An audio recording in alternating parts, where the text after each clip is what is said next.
Welcome to Tots and Teens in Focus. I'm your host, Patricia Trim. And guess what? We are at the Brooklyn Library. Yes, we are here. And today our discussion and our topic is parenting belongs to parents and not to the system. This is an issue that we're continuing, and we are going to get more questions and more answers out there because we feel that too much children are being placed in homes that they are not acquainted with, and that is the high rise of children and parenting relationship not in the same. So we had Janice talking, and she gave a very inspiring speech. Also, Patricia Trim, that's me, who gave a very inspiring speech about peer pressure. And to know that when I was a child, I always liked to be in the fights. But the fights that I would be in, I would always be the fireman. I would always have to break the fire burn my hand, but I'm not fighting. So, you know, and those were good days. Those were days that you fight today and tomorrow you were back together, but not the type of fighting that we have here that it ends up in killing. We have sweet, you know, real good fights, fight up, and it was good. We talk back the next day or whatever the case may be. But in our society today, we have a lot of fights on the street. The children are so ill-disciplined on the bus. They are ill-disciplined on the street. Sometimes we see the youths there and we're so much afraid to talk to them. And I know that they are disciplined in their home, but when they come out there, this is the action that they portray. And the community sometimes get afraid, oh, me ain't talking to them. Yes, because the way they portray the fighting that goes on and these type of things. We have Dr. Monica Sanchze, who is going to talk to us about discipline and training. And why we choose her to talk about this stuff, because she has a program called Miss Caricom Pageant, which you have to be trained to be on that program. And not only training, it's not a school program, but it's a community program where youths from each country take part in the pageant. And talking about discipline and training, we now hand the mic over to Ms. Monica Sanchze, Dr. Monica Sanchze, so she can give us her views on discipline and training for the youths of the community. Thank you, Ms. Trim, and it's a pleasure to be here this morning. You know, my colleagues spoke on a lot of issues relating to family and family dynamics. And what I want to say today about training and discipline of children, we assume children are born innocent. They come into the world innocent, looking for role models, looking for someone to pave the way as to who and what they become. And a lot of times you hear issues about, oh, the parent wasn't at home. But I think that we are in America, and this is an American issue. You have families from an international level in America, especially in New York. And in New York, you have mostly Caribbean family who come from a very different structure of discipline and training, where spanking is one of those structures. We are now in a system with ACS where we have an agency that is set up to step into one's life and step into the home and take the child out because the parent is abusive. But I want to ask you, in any profession that you could think about, or any situation that you could think about, to become an expert or to become somebody good or to become a role model, what is it that we need? Training and discipline. We look at the same police force today that we have so much conflict with our youths, where you have all the abuse going on either side of the law, the civilian side and the law enforcement side. But what does it take to have an efficient police officer? You have to go through a training, and you have to go through a military training. And what does that training entail? Discipline and structure. You must have discipline. They have to be a system that is in place where you can give that discipline that is needed. Now, Caribbean people, I think one of the reasons why there is so much issue in abuse physical abuse with Caribbean people because they come from a structure, a society that use this discipline in order to get a successful child. They come from that culture. Now you're here in another culture, and you have a mixing of a culture in America where ACS says that you should not physically hit your child, which no child deserves to be hit. But how do you discipline a child? When we are now in an age of electronics, every child, every person, even me as an adult, I have a cell phone, and your attention is caught away. The cell phone or the electronic gimmicks do not have programs. They don't have apps on teaching a child how to be respectful, how to be a child, how to behave, and teaching a parent how to interact with your child. I think that society has drifted away from the values of parenting and of children. We're more focused now on a different aspect of what training and discipline is. The parent in the home, I don't think that most parents in the home don't want to train their child or discipline their child or do not teach their child good manners. I think that a lot of times the children in the home step outside the home and get caught up in the society that we now live in, which is a technical society where it's computerized and there's all these little gadgets and the television and there's all these other interaction programs that are saying otherwise. And just like any other system, and I go back to using law enforcement, not only law enforcement, but also the military, where there is so much success. And you know, a person says, I want to send my child to the military. If you're acting up or behaving bad, you're going to go to military school. Why do they say that? They say that because when you go there, you're involved in a strict discipline. You have to be respectful. You have to learn certain behavior, and it's no exception to the rule. I think just like these big organizations, they have resource and funding that allows them to progress and to operate in this manner. So since most of the issue of discipline and training and abuse and neglect comes from poor or lower income family, I think the same way the system we live in, which is the government that governs us, should step in and put programs in place to assist the poor families, the lower income family, with a structure that can give them the dynamics to train and discipline their child in that manner.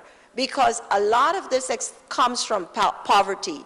When you are in a situation where you have to have 4 or 5 jobs just to pay the rent, you have to go, you can't even afford to buy clothes for your kids. You have to go and get it through some form of a charitable donation. When you are struggling so hard with your child, and then the system comes in your household, takes your child out of the household and put that child into another household and give them the financial help to treat your child anyhow, because the system, the foster care system is not involved in the value of the child. It's involved in the monetary value of the child.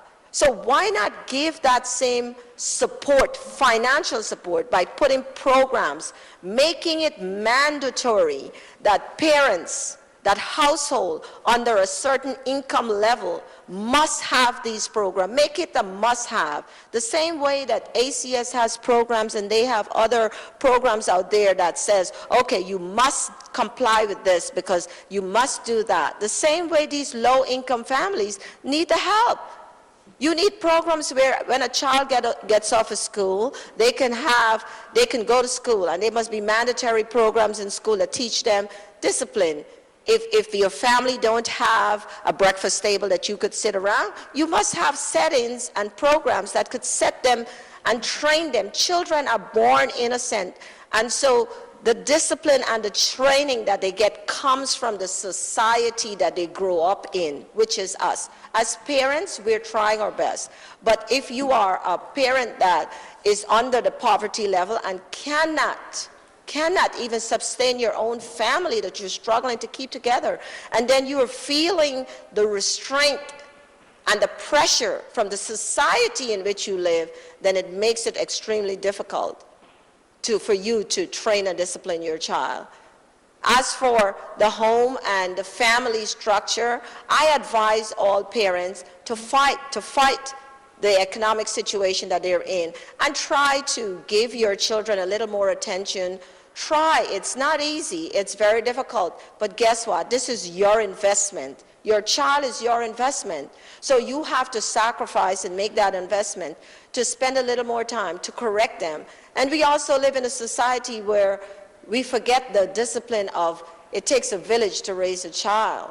We are so segregated from ourselves because of the age of technology. We're into so much other gadget, and we don't feel like we need to talk to somebody else anymore. Everything is done by texting and all these other stuff, so we don't communicate like we used to. And I think the government has a responsibility to put back these programs in place so that the society can function in a healthier manner, and the children that we are trying to train and discipline can be exposed to some of the reality of the real value and respect that our culture needs right now. So my parting words would be for the whole entire community to get involved, but for us to start pressuring our politicians that we put in place to bring that funding to the community, to put these programs in place so that we can get a little help, just like the military, just like law enforcement, that gets help for the academy and it gets help for all these other things that put these training in place and put this discipline in place, and they get the best of the best, all the funding. Give some of that funding to families whose income are below a certain level so that they can do the same thing to have a more healthy and progressive child. This topic is deep, deep, deep. Thank you, Dr. Monica Sanchze, for that inspiring topic of training and discipline. As a past or ex-GDF soldier, that's me, training was part of my life, and training we had to do. To become a soldier, you had to be trained and to be disciplined. And I think that coming from a country that was every man a soldier, according to our then President Lyndon Folk Sampson Burnham, we had so many military organizations that we could have been involved in, and it really gives us that effect, that discipline and that training to be the best that we can be. And as you know, you want to be the best, you want your children to be the best, you want everybody to be the best. So parents, training and discipline is very much important. If we don't adhere to training and discipline in our home from the embryo stage, we're not taking them when they are big. We're taking them from the embryo stage. You train them and you discipline them, and that's the way we will able to get a better community. Too much of our young black men, too much of our young fathers are in prison. Our young black men are being gunned down, and it's a modern day slavery for blacks especially. For blacks especially, because there are too much black young men, and you know this is like it's a racist society to slavery. To put men, especially black men, down there. So we got to help, and our fathers are not there in the community. We got to try and make our young men that is coming not to be enslaved by prison, but to be enslaved of making their goals and achieving high standard of living. So this is what we talked about today. We will be having our roundtable talk, and I must thank the presenters. Janice Haywood, the president of Tots and Teens in Focus, author and attorney Derek Arjun, very inspirational speaker. He gave us some very information that is very important to our community and to parents taking heed. And Dr. Monica Sanchze, she gave us some fantastic information that we should able to adhere to and make our community better. And Patricia Trim, yours truly, peer pressure. I too did my chores of giving you some information, and I always say peer pressure do not start in the school. It's something that starts within the home, and it goes out to the school. And when it goes out to the school, it goes out to the community. So parents, if you carve your attitude and train and have the right training of discipline in your home, there shall be less peer pressure in the school and in the community, and there shall be more discipline and understanding in your home. Once again, thank you for being with us on this talk. Parenting belongs to parents and not to the system. And as we take our another shot at our roundtable talk, and we will be discussing what we can do or what we can come together and get the community to make a difference in our community. This was Tots and Teens in Focus, which your parenting belongs to parents and not to the system discussion. Thank you very much for listening. Hi, welcome to Tots and Teens in Focus. I'm your host, Patricia Trim, and today I have a very special guest, a little girl, and she's going to tell us about herself, and she is a descendant from Africa, from Guinea, and she's going to tell us more about herself, her name. She is at the library, and you know what? She is at the library doing something that is very good, reading her books and trying to get more knowledge in reading. And that is very important, especially for you young boys and girls. Take your time on Saturday and get to the library, especially Brooklyn Flatbush Library. Here they have a lot of reading, and you could come in and do some reading. She's one of the readers who are here, and she's going to tell us something. What's your name? Miriam Diallo. Miriam Diallo. Miriam, do you like coming to the library? Yes. And what is your favorite things? I like to play in the computer and read books. And what do you have mommy and daddy? Uh-huh. Oh, you have mommy and daddy. What do you like mommy to do for you? Look at the camera. I like when my mommy takes me fun places. Mm-hmm.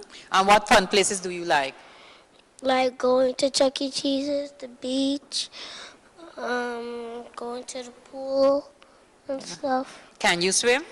Yes. Oh, you can. Good. So if I'm drunk, then I can call on you. Yeah, what school do you go to? P.S. and Snyder. What is your favorite subject? Math. Why do you like maths? Because we add and subtract and do Tell me multiplication. You add, subtract, and multiplication. Tell me a little story. You read storybooks?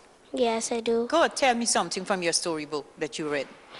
I read like this book. It's in my book bag. A bear ate it, and this boy lost his book. He think like a shark and a bear ate it. Oh, and do you believe the bear ate it? Ate his book? No. It So, was under his bed. oh, it was under his bed. Okay. So he thought that the bear ate his book, but his book was under the bed. You see some children how they will tell you, say, somebody took something for them and they have it under the bed. So the boy is just like that. He blamed the bear and the bear did not take anything. So what, how many brothers and sisters do you have? I don't have any brothers. I only have sisters. Oh, you have sisters? But I have cousin brothers. Oh, you have cousin brothers that you play with. So you're the eldest or you're the last? I'm not the last. I'm the first. I was my baby named Sophie. She was the last. Jirai was the third. I was the second, and my big sister who was just sitting right there with the book, it was the first. Oh, she's the first. Okay. So what do you want to tell me about? Now you're on TV and you're on BCAT. What do you want to tell your friends out there? I want to tell my friends, like, stop bullying, don't bully to people, no more hurting people and stuff. Always be nice and kind to each other and stuff. And never talk to anybody when the teacher's talking. Oh, so do you like your teacher? Do you show respect for your teacher? Yes. Are you being bullied in school? Sometimes. Sometimes. Do you like what do you think about parents giving discipline to children or to children? Like people, like when you be in like when you don't do good in school, the parents always yell at you and say you're in trouble and you get grounded for a month. But when you try your best and you get good grades and you go to a higher level, you get rewarded by the school. Good. So you know that you have to always do good. So even if you do it wrong this time, the next time you will try to do your best. If your mom do not correct you, you will go worse, right? Yes. So you will always try to do your best. That was so nice. What else do you want to tell me? I wanted to tell you about how like people don't follow the laws and stuff. The police comes, take them to jail. When they don't follow the law, like when people cross the street when it's the red light. Some people like when a police trying to get someone, like he always goes in the people's car and drive. And sometimes the police kills the person who doesn't follow the law. Good. So it's very important to follow the law and to obey the law, or else you will be captured by the police. right. So you will always And you get arrested. You get arrested. So you will always tell your friends to do what is right and do what is good and take their education seriously. Okay, then it was so nice talking to, what's your name again? Miriam Diallo. Miriam. Miriam is a member of the library and she's here and just happened to be passing by and coming to give us a sweet talk about herself and telling us what she thinks about the law and what she thinks you youths out there should be doing. So Miriam, once again, thank you for being with us. Okay. And thank you for having fun with Tots and Teens in Focus. Thank you very much, Miriam.